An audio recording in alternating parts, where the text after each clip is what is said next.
Okay, it's been a while since I've posted anything. Working on 2014 Jeep Cherokee. Been losing a lot of oil. Couldn't figure out what it was. Young lady told me she'd had a oil change and they had a problem getting the oil filter out. Well, the oil filter is behind this little thing right here. And when they pried it out, they've cracked it. And all this oil is draining down in here and running out the back of the block and down the transmission. So we're going to take this little joker out. This has been a pretty good job.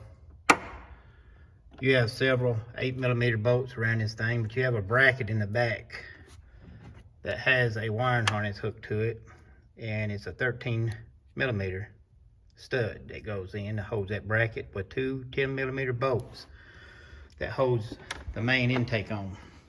Then you can get to your fuel rails and your bottom intake, your lower intake.